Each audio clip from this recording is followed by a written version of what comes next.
Hey guys, this is Daniel dvoress for runotonce.com, and today we're going to do a theory video about river sizing.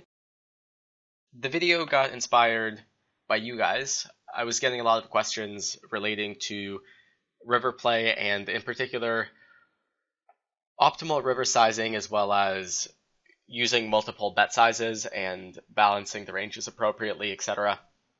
So this video is going to tackle questions of that type, but it's going to be very theoretical, at least at the beginning, and then we'll kind of expand on that.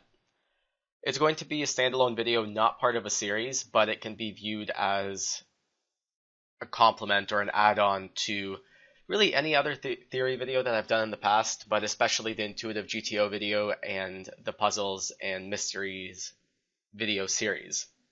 So if you liked any of those, definitely give this video a shot as well.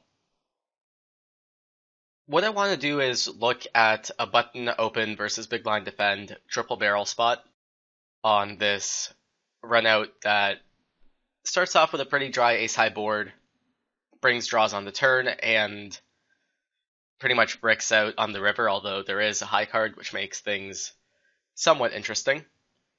I picked the spot pretty arbitrarily. I wanted a spot where, since we're only looking at river play, I wanted the flop strategy to be very simple. So this is a flop that button can c-bet 100% of the time. But then the turn makes things somewhat complicated, and on the river, it's not super clear what the minimum hand that button should be value betting is. And it's also interesting because it somewhat calls for two bet sizes because we have some very strong hands in our range as the button that we very likely want to go big with, and we have some hands which at least seem like definite value bets, but we don't want to go crazy in terms of sizing. We'll start off with toy gaming and PioSolver, which will be the bulk of this video. And the idea behind toy gaming is to make abstract concepts about river theory seem a little bit more intuitive, so that concepts that you maybe know or kind of understand but don't fully feel, so that we can get a feel for them. And so to do this, in the beginning, I'm actually going to do all the PioSolver stuff on the fly. And the idea behind that is that I can talk you guys through the process that I use to test poker theories or poker thoughts, or just check if my logic adds up. So PioSolver is usually a program that is used in a way where we put in a pretty complex range, PioSolver does something with it, and we process it and then try to make something intuitive out of that. And I think by toy gaming with that same program and looking at a very simple scenario, it'll make abstract concepts very, very clear. And I think if you're not quite following what I'm saying so far, it should become very clear once we do get to PioSolver. So as we're moving along through the various PioSolver sims that we'll be doing, the main thing to be thinking about is what factors does river bet sizing depend on? Because the question of river bet sizing is very, very complex, even in a game of perfect information. And by that I mean, in this specific context, that we know the ranges of both players with exact precision. I realize that the whole point of poker is that it's a game of imperfect information, but that's how I mean perfect information in this specific context. Because once we started including things like uncertainty about a villain's range, or we don't know how often villain might slow play, once you introduce things like that, it gets even more complicated, and that opens a whole other can of worms. So we'll, for the most part, not talk about that, but even with perfect range information, river bet sizing, when it's not a perfect bluff catcher versus polarized and no blockers involved spot, river bet sizing is complex enough as it is. So we're going to start off with a very, very simple polarized toy game in PioSolver, and then start adding on to it and eventually get to something that will represent the spot that we were talking about in a more realistic fashion. And here I've listed some of the other things that we want to be thinking about as we're going through the sims. There's an asterisk beside sizing as a function of number of bluffs. I put an asterisk there because very often I hear people say that how big someone should bet largely depends on how many bluffs are in their range. And that has some weight to it, but it's actually, for the most part, not true. So hopefully this video will debunk that a little bit and make sizing and why optimal sizing is the way it is a little bit more clear. So hopefully you guys learned something new. Let's head on over to BioSolver and start toy gaming. Alright, so here we are in BioSolver. I've already put the board in. Arbitrarily, I'm going to make the starting pot 100. And I'll make the effective stacks 300 because that's about the stack to pot ratio we would see if button opens something like 2.5x, bets something like 35-40% on the flop, closer to pot on the turn. And then on the river, the SPR would be about 3-1 if we have around 100 big blinds to start the hand. So that's what I'll use here. Putting the ranges in, since we're just doing the simplest possible toy game, it doesn't really matter what we put in here as long as whatever out of position holds is in between two hands that in position can have. I'll put exactly one combo of King 8 of Hearts. Reasonable bluff catcher, for the record. I don't think that you should be calling it very often in, let's say, a 6-max cash game. It's probably a hand that should be called somewhat often if we are in an ante-game and button min-raised or something like that, where big blind is just supposed to defend super wide. But in a non-ante game where button opens to more than a min-raise, I don't think that King 8 should be called very often, but I want to use a hand that doesn't have any blockers because I want the simplest toy game possible.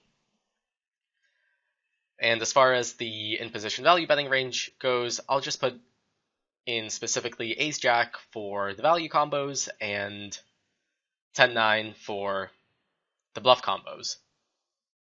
So again, hands that don't interact in any way with the one hand that out of position has to bluff catch us with. So that's the range that both players get to the river with. Now the whole point is to look at what bet size we're supposed to be using. So to start off, I'll use half pot, pot, and all in.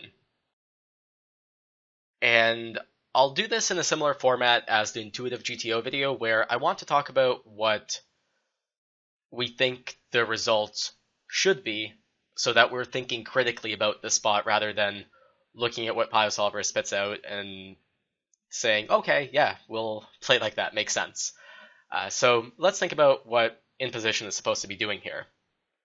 And of course, to backtrack a little bit, out of position doesn't have a river betting range or a river raising range because it's a pure bluff catcher versus polarized spot here. So in fact, it doesn't even matter who's in position and who's out of position strictly for this sim. So thinking about what bet size in position should be using here, in position gets to the river with a completely polarized range, so to realize the most money out of the pot, the best bet size should be to go all in. So its strategy should be to go all in with Ace-Jack all the time. So bet 300 with Ace-Jack, and then bet 300 with 10-9 occasionally, sometimes, and check 10-9 sometimes, and never use the other sizings. How often should in position bet 10-9? Well, if we look at what odds in position is laying out of position on a call, Out of position is going to be risking 3 units to win 4. So that means that our bluff to value bet ratio should be 3 to 4 as the in position player. So we start off with 16 combos of ace jack, but there is an ace on the board, so we have 12 combos of value bets available to us. So going for a 3 to 4 ratio, we want 9 bluff combos. So we bet all in with 10-9, 9 out of 16 times, a little bit more than half the time. So let's see if that's the solution that VOSTFR gives us. I'm going to increase the accuracy here a little bit, just because the sim is so simple that it's going to run very fast anyway, and why not go for the extra accuracy? It looks like I made it so small that it's actually not getting any better. Right. So looking at the solution now, we see a 75% betting range. This bet 100.4% of the time is just an inaccuracy, basically. But we're seeing what we are supposed to be seeing. In position is perfectly polarized, so in position only overbets, and always bets 300 with ace jack, and with 10-9 bets 300.56 of the time, which presumably is what 9 divided by 16 is. So everything checks out. In terms of out of position's response, he calls exactly 25% of the time. Should make sense. In position is risking 3 to win 1, which means the bluff has to be successful 3 out of 4 times, and fail 1 out of 4 times, which is the 1 out of 4 times that out of position calls. So we are at a perfect equilibrium here. Everything checks out. So this sort of toy game should make it very, very intuitive and very, very clear why we realize more of the pot when we overbet here with a polarized range. So let's talk about that. What would happen if instead of betting 300, we decided to limit ourselves to only betting 100? A lot of people think that we make more money when we bet bigger because we're allowed to bluff more. And that's not true. We are allowed to bluff more when we bet 3 times pot instead of pot. In this particular case, we're allowed to bluff 9 out of 16 combos of 10-9. If we were to bet exactly pot, we would only be able to bluff 6 out of 16 combos.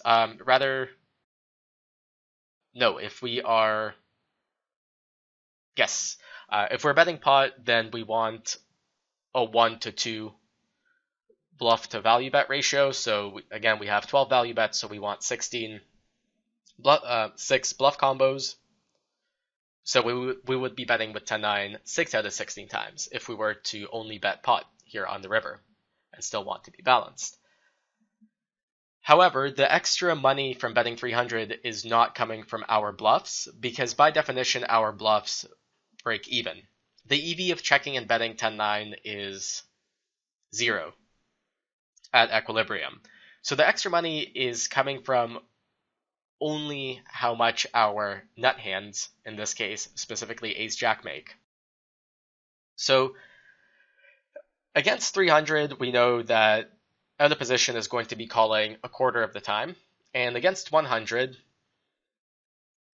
this is what VOSTFR is saying here is a little bit off. We know that against a pot-sized bet, out of position is supposed to be defending exactly half the time. The reason that it's off here is because it never really gets to this node of this branch of the game tree. We only see this bet happen 0.04% of the time, round to 0.0 combos. So this is just an inaccuracy where it hasn't reached the perfect equilibrium versus the bet 100. part of the game tree because it doesn't really get to it. But at equilibrium, if we were to only bet 100, PioSolver would call exactly half the time with the bluff catchers. So why do we make more money betting big? Well, it's as simple as when we bet 300, we get called 25% of the time. When we bet 100, we get called 50% of the time. And 25% of 300 is bigger than 50% of 100. So that's it. It's really as simple as that. We want to go all in because we have nut hands in our range, and our nut hands make the most money when they go all in. So hopefully that clears things up for you guys. Now let's go back and introduce a trap to out of positions range. Actually, before we do that, let's do something else which would be interesting to look at. Let's take away some bluffs from in position and look at a spot where in position does not have enough bluffs in his range. So let's say in position still gets to the river with all 12 combos of ace-jack, but only has 4 combos of 10-9 suited available to bluff with. What would happen in a situation like that? And it's not immediately clear what sort of bet sizing in position should be using, but it should be clear that in position should just win the whole pot. So in position's EV should be exactly 100, which is what is in the pot. Because what should happen is that out of position should, well, clearly start off with a check, but then in position can just shove his entire range. We know from the previous sim that he's allowed to have 9 bluff combos. He only has 4 available to him. So if he just shoves his entire range, out of position is handcuffed and is forced to fold his entire range. So the equilibrium should be in position betting his entire range, shoving with it, and out of position folding his entire range. That's what I would expect the equilibrium to be. So looking here, we still see the 75% bet 300 range, but then we also see in position checking sometimes. So looking at, right, so the EV of in position is exactly 100, which is exactly what it should be because it's the whole pot. But we see in position checking sometimes, which looks clearly ridiculous, but if we look at what the checking range is, we see that it's exactly ace-jack and never 10-9. So what's happening here is that in position does not need to value bet all of his ace-jack combos in order to get away with bluffing all of his 10-9 combos.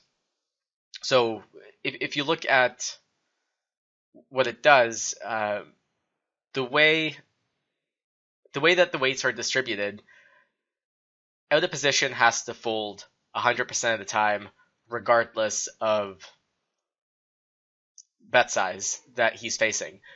So what's happening here is that in position is shoving 74% of his ace-jack combos and 80% of his 10-9 combos, and then just betting 1 in 10 times that it has ace-jack for pot, and 1 in 10 times that it has 10-9 for pot, etc. So it's not really even a true equilibrium, especially with the check back. Well, I should rephrase. It is a true equilibrium because the equilibrium here is supposed to be exactly that. In position bets his entire range, at least all of his bluffs, and out of position always folds. But the reason that we see a check back from ace-jack sometimes is presumably because of the way PioSolver and I think all GTO calculators work, where basically a bunch of iterations are done. And just fundamentally, in position cannot win more than the pot, since it doesn't make sense for one player's EV to be higher than the other guy just open folding. So what's happening here is there's no way that in position can increase his EV by moving these 0.4 combos of ace jack to any of these betting categories, because the EV of checking and betting ace jack is exactly the same. It's just 100 because out of position folds his entire range. So there's no way for Pile Solver to differentiate between checking ace jack and betting ace jack because it's already getting a fold 100% of the time. So that's why we're seeing this pretty weird equilibrium, which is, fairly interesting to see. In terms of real life applications, this particular sim maybe not super applicable, but if you want to, if you're ever in a spot where you actually think you don't have enough bluffs, but which really wouldn't happen in Hold'em, really ever, unless it's a weird spot where quads ran out or something like that, and your entire pre-flop range consists of ace X. Unless it's a spot like that, if you have the nuts in your range in Hold'em, there are always enough hands to turn into a bluff for you to have enough bluffs. But if somehow you're in a spot like this, or for other more exploitative reasons, you think you're in a spot where you are perceived to have absolutely no bluffs in your range, but you still want to stick to playing theoretically, what you could do to adjust this result a little bit in your favor is you still bet all in with enough combos such that you could bluff all of your bluffs, but then the leftover combos of the nuts or whatever value bet you have, you just bet, some ridiculously small amount that just gets a frustration call. So something like one big blind. I'm not exactly sure what the equilibrium here would be, but it would probably be something like, well, hold on, let me actually get my thoughts straight so that I don't say something wrong. So we want to be able to bluff all four of our 10-9 suited combos. So keeping the same 3 to 4 bluff to value ratio, we would actually need a little bit more than 9. So let's say 10 to be safe,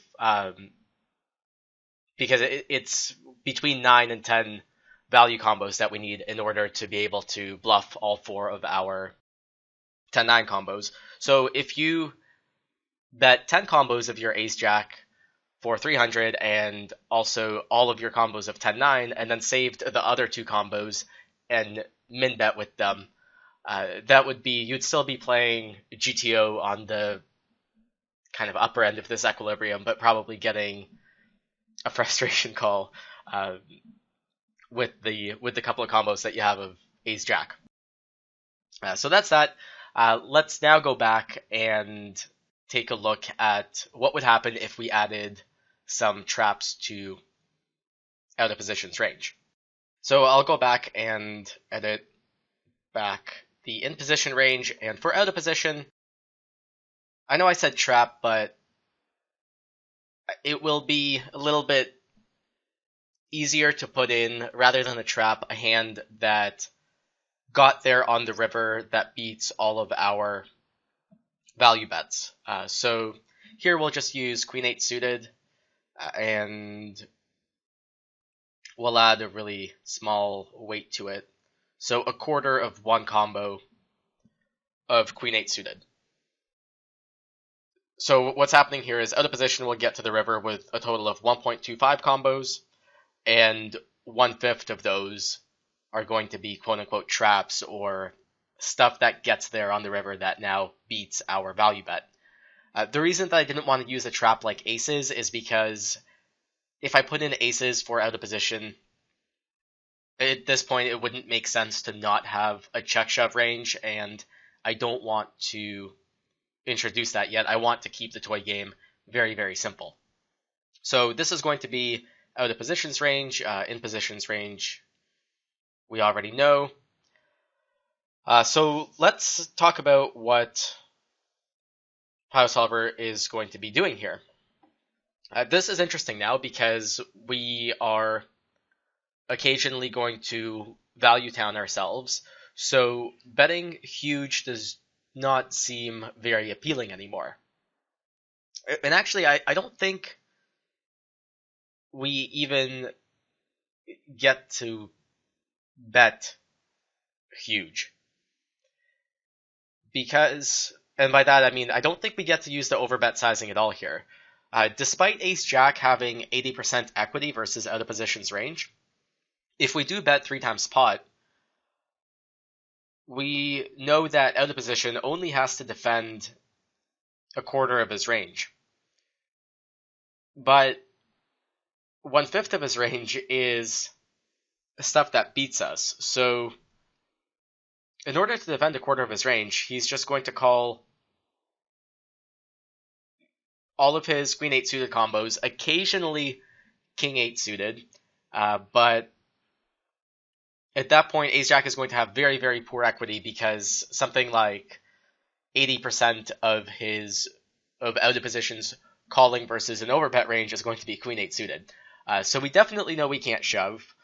So shoving will no longer be part of the equilibrium. That can just be sort of logically deduced in terms of because of the range interactions here. I would assume that PioSolver plays,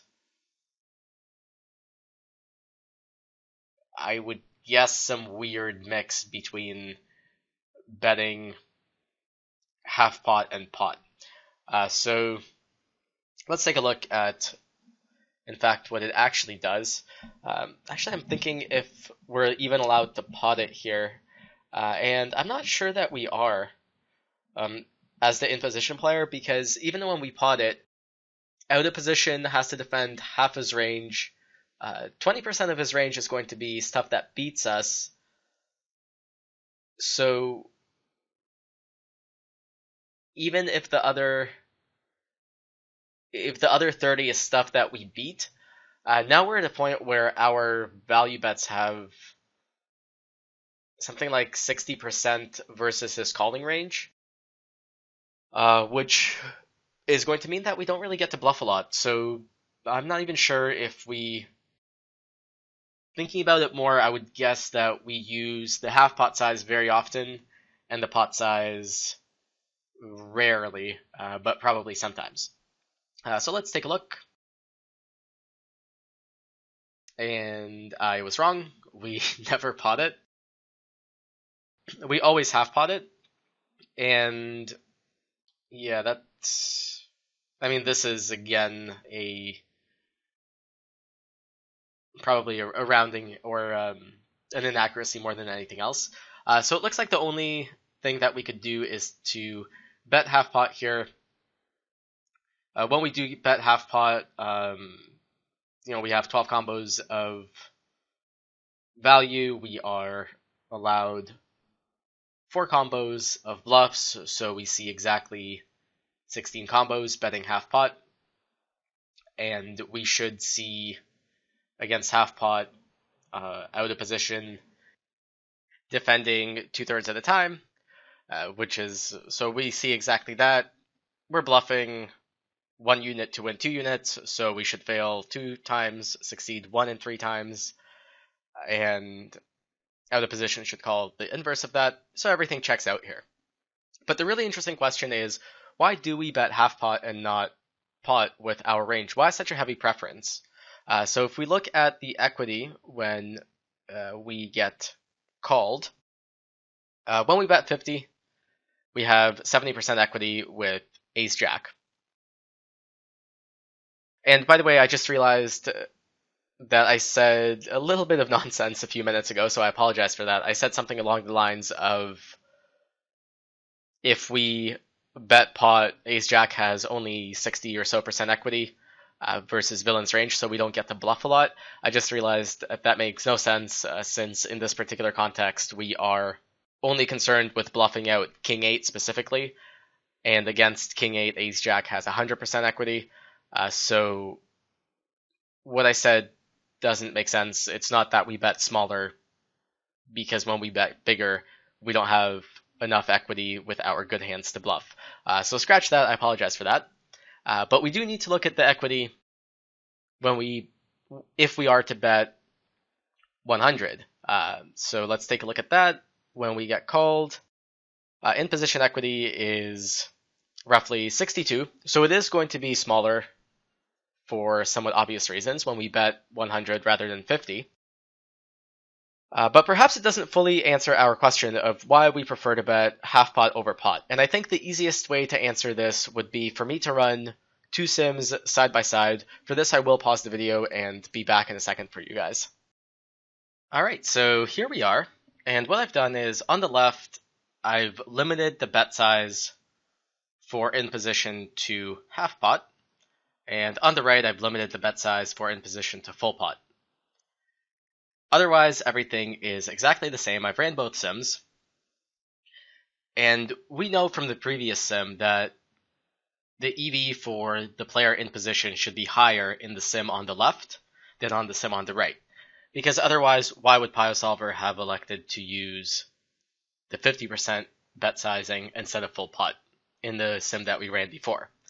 So we know that, but let's look at specific things. So starting off with the EV, we see 40 on the left, and we see less on the right. So that checks out. Otherwise, we see that the betting frequency on the right is higher. This is to be expected. We have on the left 12 combos for value. We're betting half pot, so we're allowed 4 bluff combos. That's where the 16 combos comes from.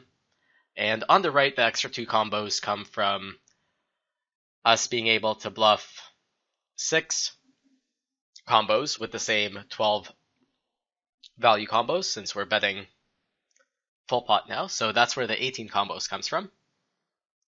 But the question that we're really trying to answer is, where does this extra EV come from for the in position player? And we can simplify the way in which we look for our answer by first realizing that all of that EV has to come from Ace Jack. Because we know in both sims, the EV of us holding 10-9, no matter what we do with it, is going to be 0. If we check back with 10-9, the EV of a check is clearly 0 because we never win with 10 high. But if we bet, the EV is also going to be 0 because on the right, when we bet full pot, villain should be defending half the time, which is what we see. And on the left, villain should be defending 2/3 of the time against half pot, which is also what we see. So our bluffs are always going to be breaking even, whether we choose to bet or check them. So since the EV of holding 10-9 is 0, all of the extra EV has to come from Ace Jack. The question is, how exactly do we get this extra EV? So let's first look at equities when called. That's a really good place to start. And we, of course, don't care about our overall equity, but we only care about our equity with Ace Jack. So on the right, it's going to be 60. On the left, it's going to be 70. So you might look at this and say, well, okay, I would rather have 60% of 100 than 70% of 50. Why are we betting smaller? This isn't quite making sense to me. But it has to do with, specifically, it has to do with the fact that the extra time that we get called on the left, we're always good.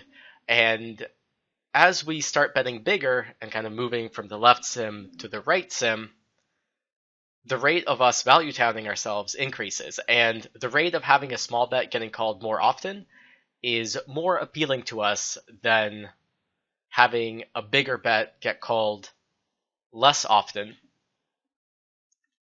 as a result of us value towning ourselves more often.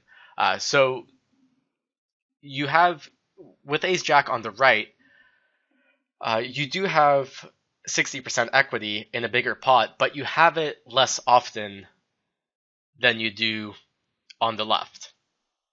And if you look at what the calling frequencies are from one sim to the other, on the right we're getting called 50% of the time, on the left we're getting called 67% of the time. All of that extra 17% of the time, we are always good. And if you want to be a little bit more scientific about understanding why it is better to bet 50 instead of 100, what you should do is multiply the frequency at which we get called times the equity times the pot size and compare the two. And that's where it will become clear why betting smaller is going to be better. So on the right, if we go 300 times, which is the pot, times 0.5 times 0.6, which is going to be our equity, whatever that is, which we can get to by looking at actually just the EV of ace jack. So that should be around 90. I think that checks out. 300 times what is going to be 0.6 times 0.5, our equity times the frequency with which we get called. So 300 times 0.3 is in fact 90. And on the left, we do the same operation, except the pot size is different. So it would be 200 times 0.67, the frequency with which we get called, times 0.7, which is going to be our equity when we are getting called. And that should, multiplying those numbers together, should give us roughly 93. And that is where the difference in EV comes from. It's only from ace jack and not from anywhere else. So now what I'll do is I'll pause the video again, I'll go back to our previous sim, and what I'll do is I'll add an even nuttier hand to in position now so that we get another sort of weave in the range. Because right now the ranges are intertwined in a pretty fun way where out of position has sort of the super nuts, and then in position has a lot of combos of the second nuts, and then out of position has a bluff catcher, and then in position has a pure bluff. And now what I want to do is add another nut hand for in position so that we have, finally we should get to a situation where bet sizes are going to be mixed, because now we have two categories of value bets for in position.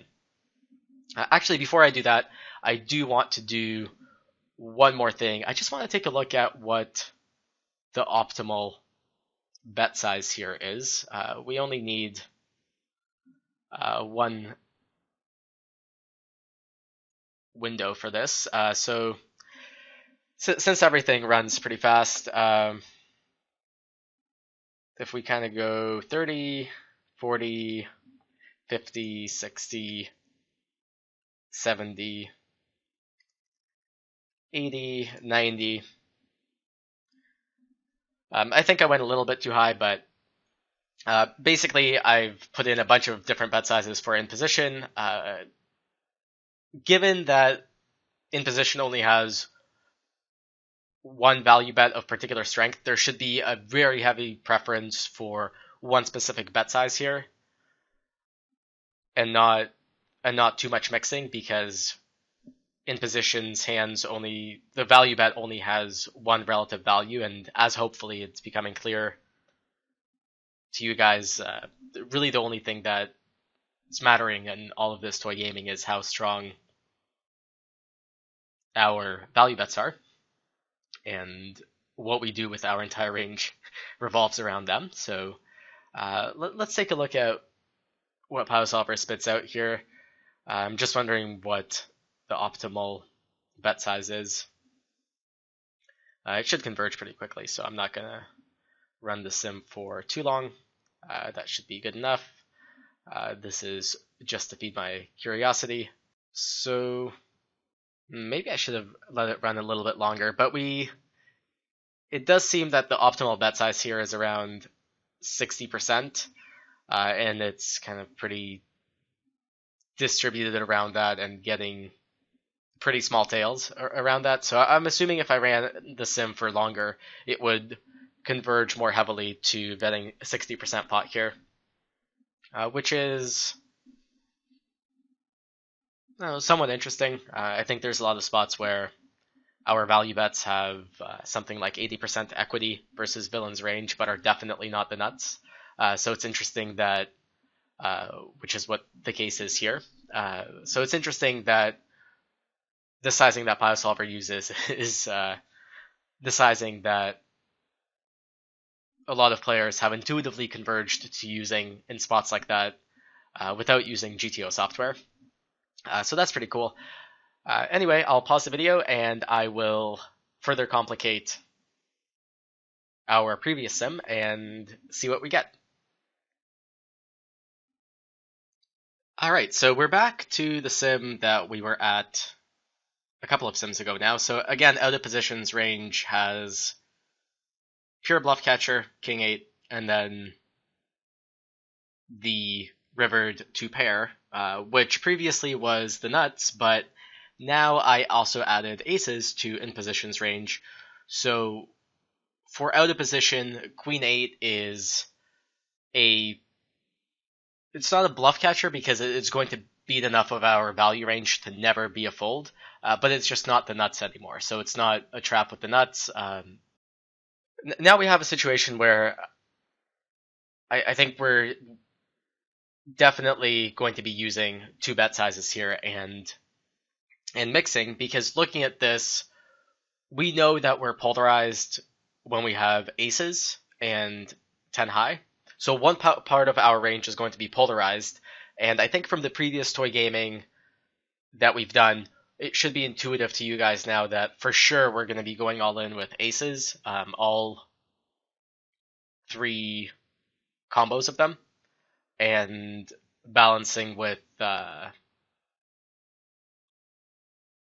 and a bit combos of 10-9.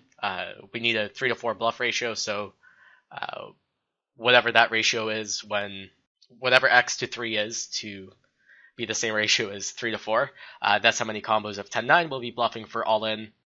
And ace jack is going to be betting that same, presumably it's going to be using the 50% sizing that was pretty close to optimal from the previous sim. Now I am keeping this simple still because I'm not allowing out of position to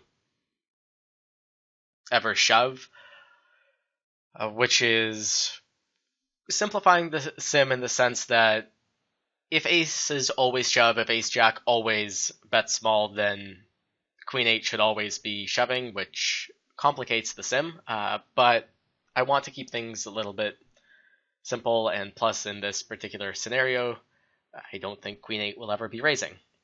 So let's run the sim.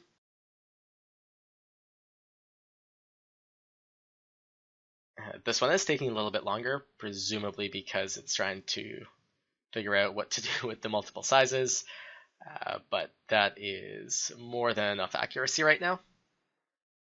And looking at what the solution is, we see what I think a lot of you guys would have expected to see. So given all the previous toy gaming that we've done in this video, aces always go all in.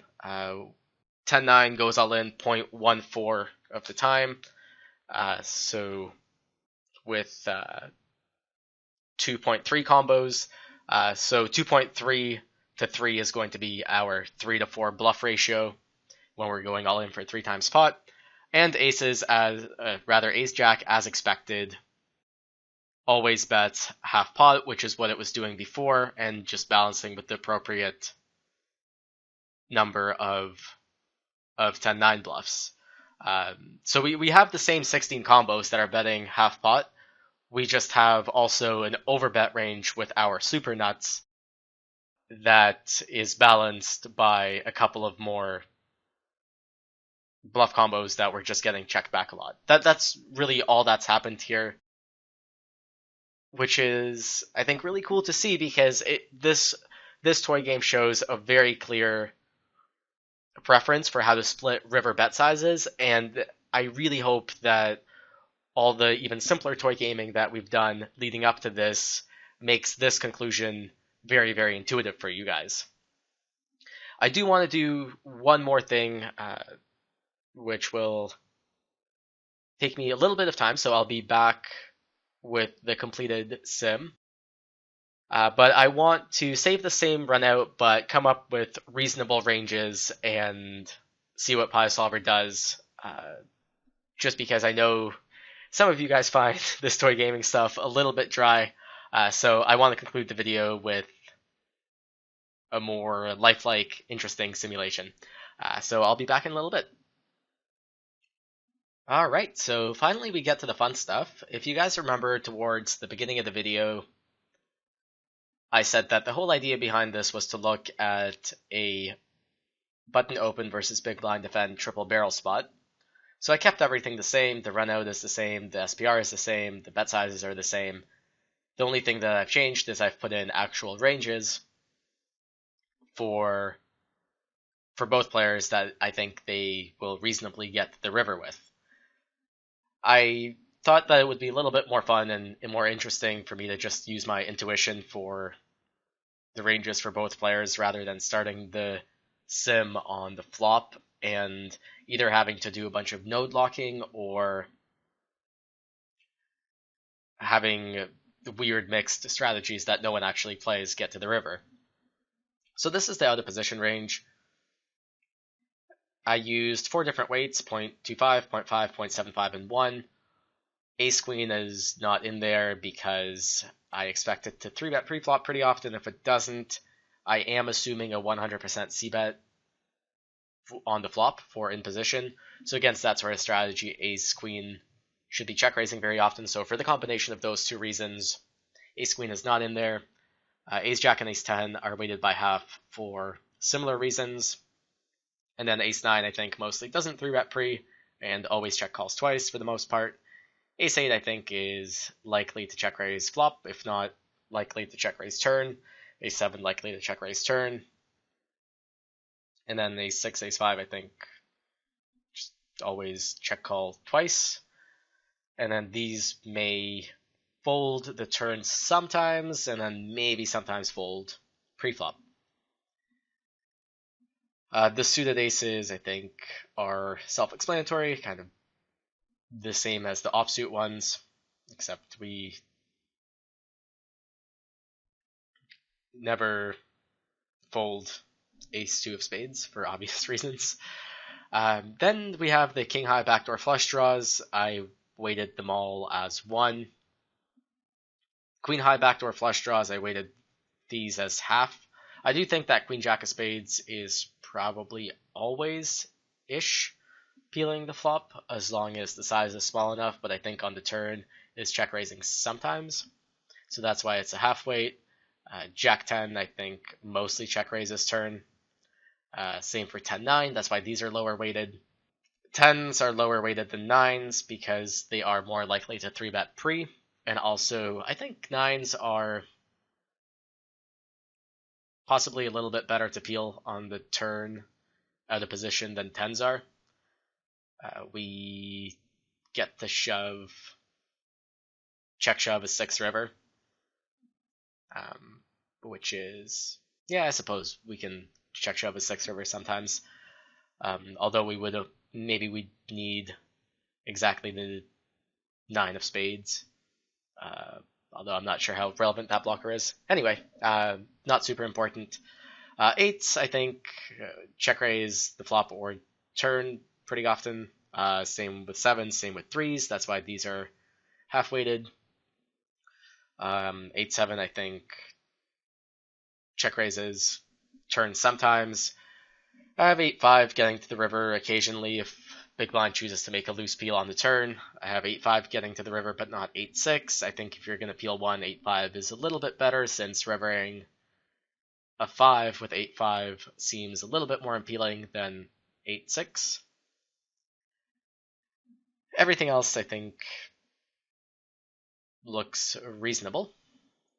As far as the in-position range goes, again, I assumed a 100% c-bet on the flop. And then on the turn, I thought it's reasonable to play a mix with aces. And with ace-king, ace-queen, ace-jack, I think always betting and then mostly checking the lower aces is a pretty good way to mix. Never checking a set or two-pair at any point seems like a pretty good idea to me.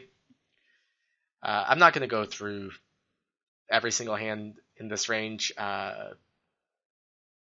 Just maybe the weird ones. For example, I'm betting king 9 and not king queen. The reason for that is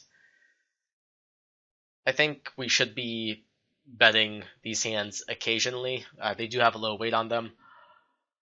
But king 9 I think is a little bit better to bluff than king queen, because the king and the queen blockers aren't particularly relevant anyway in a button versus big blind spot. But the 9 makes it possible to bluff more rivers in the way that it interacts with the 8 and the 7. And also, I think king 9 blocks a few less autofolds from the big blind, so that's why I'm betting king 9, king 10 sometimes, and not king jack and king queen. If I was more scientific about this, I would probably have selected to bet king 9 with the king of spades 75% of the time or something like that, and then never without the king of spades. But I don't think it's super relevant for this spot. These low pocket pairs, I'm bluffing the turn with a spade occasionally. Then I'm betting some stuff that can rep gutters occasionally. Not super relevant blocker stuff, but I had to randomize somehow, and this is how I elected to do it. Overall, we have 18% getting to the river, which I think is pretty reasonable. If we have something like a 45-50% open range, 100% c-bet on the flop. So if we're something like 40% turn barrel, which is about what we should be, if that's our flop betting frequency, this seems pretty reasonable to me. So let's take a look at what the solution is. We should know already, just looking at the in-position range, that we will want to go all in with a lot of hands here. 8s, 7s, aces, ace-queen. Those will definitely want to go all in, and then we'll want to bluff all in with appropriate bluffs. But we should also know that from previous sims that a lot of hands in our range will want to bet smaller.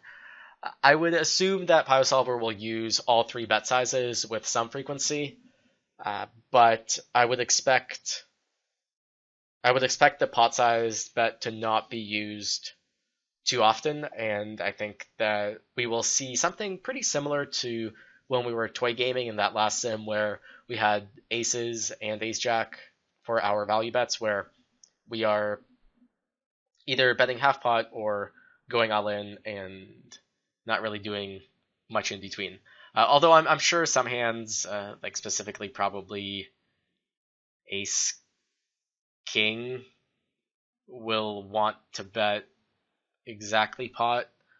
Maybe a hand like 8-7 will want to bet exactly pot.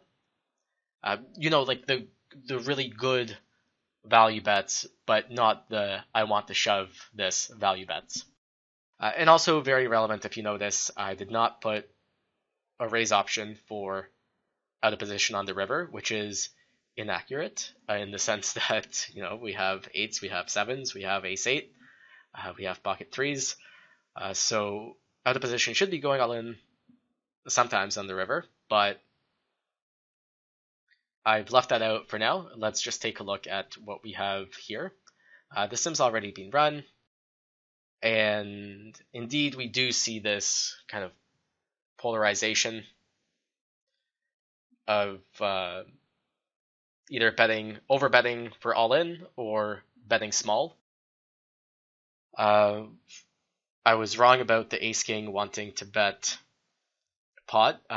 It looks like the threshold for wanting to bet pot is a little bit higher than ace king. Specifically, it's ace 7 is really the hand that wants to bet pot, and 8-7. So had the right idea, but a little bit off. Otherwise, this should look very familiar. We go all in with our nut hands. We go all in as bluffs. This is something that we haven't seen in the toy gaming part, because I purposely picked stuff without blockers. But a lot of our bluffing range for all in is going to be stuff that blocks the best calling hands. So having a 3, really, really good for going all in on the river, because out of position has pocket 3s sometimes. And having a 7, also pretty good. And having a jack and a 10, but of course without a spade, is also really good, because we're blocking ace 10 and ace jack and not blocking the auto folds, which are the king jacks, the king 10s of spades. So that should make sense. And then our smaller betting range is the good hands that we want to bet for value, and some bluffs. And the way we pick our bluffs here is, I'd say it's actually beautifully simple. We're bluffing. When we bluff for the smaller bet size, we're only bluffing hands that don't block auto folds. So we are never bluffing with a king or a 10 or a jack in our hand, because that just blocks the king queen of spades, king jack of spades, those sorts of hands. So that's why 6-5, 6-4, 5-4 make for such good bluffs for the small bet size, because we get an auto fold from king high or queen high or whatever else. And in terms of the big blind response, we see versus a big size, we see him defending about a quarter of the time. Looks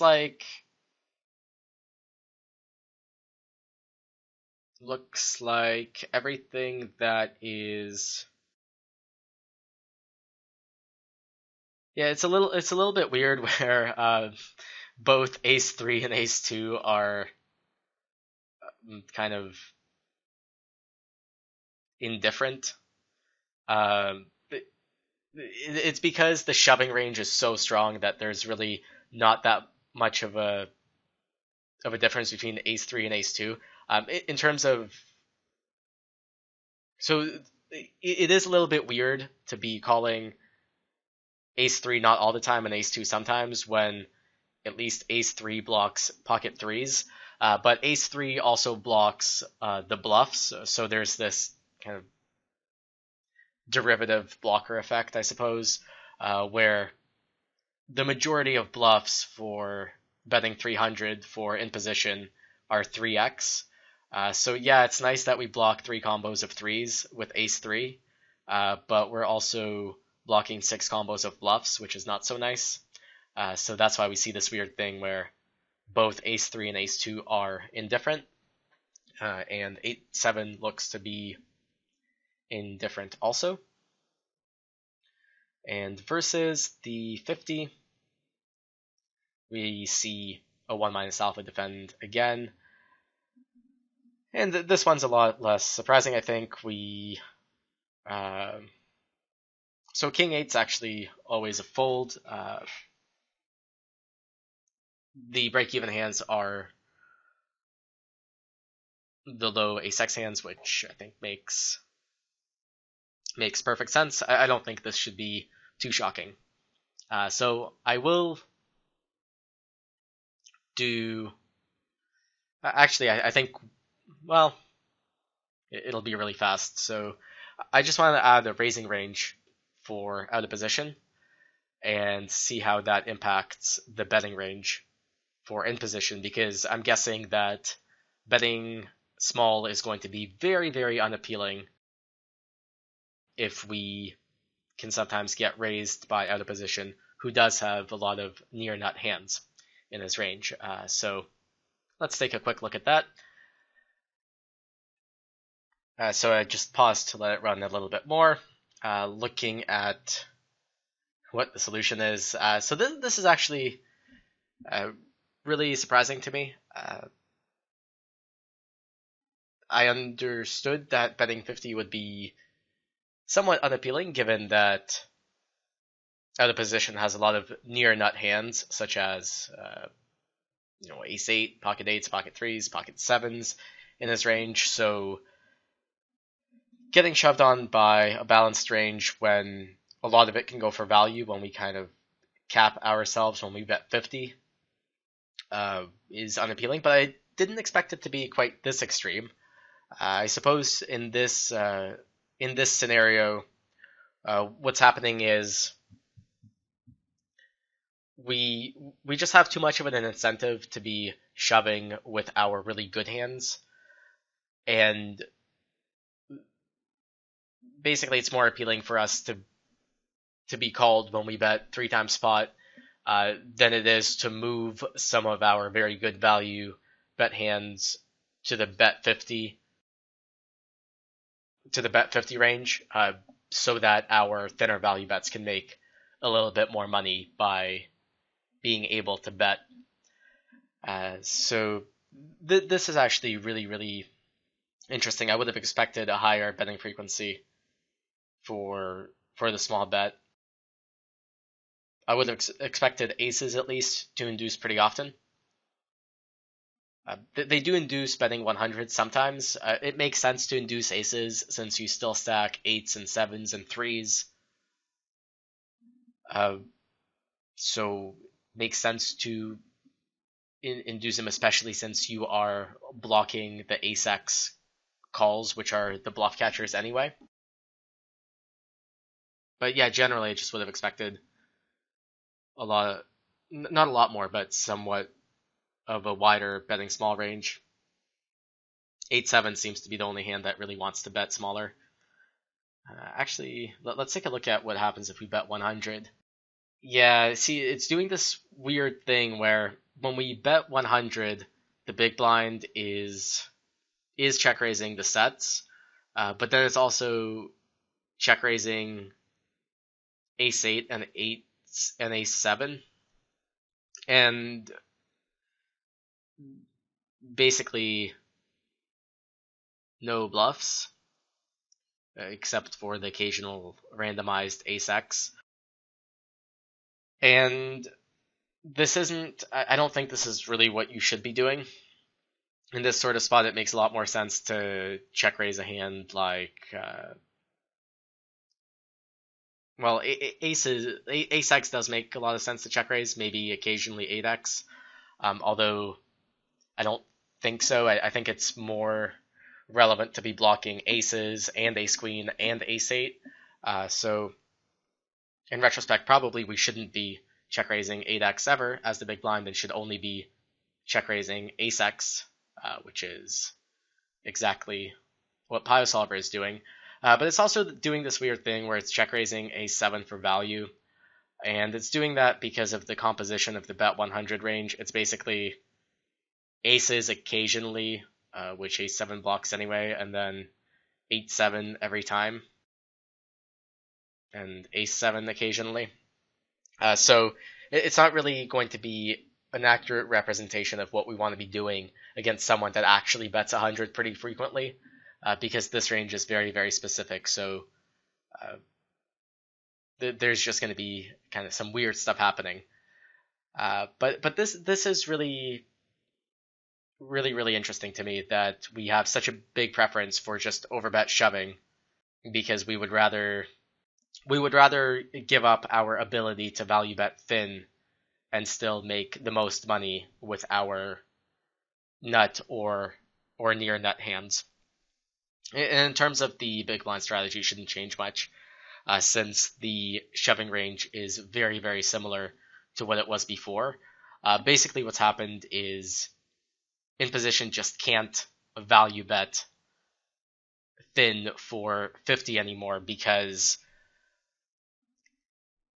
he caps his range, and out of position has so many hands that can go for value against the capped range that out of position also has a great ability to bluff. So that's why the sim is the way it is. But really interesting. Hope you guys took something away from this. And at least if you didn't like the theory stuff at the beginning, hopefully you got something out of this. So I know this video has gone a little bit long, so I'll wrap it up here. I hope you enjoyed. This was Daniel dvoress for runotones.com. Thanks, guys.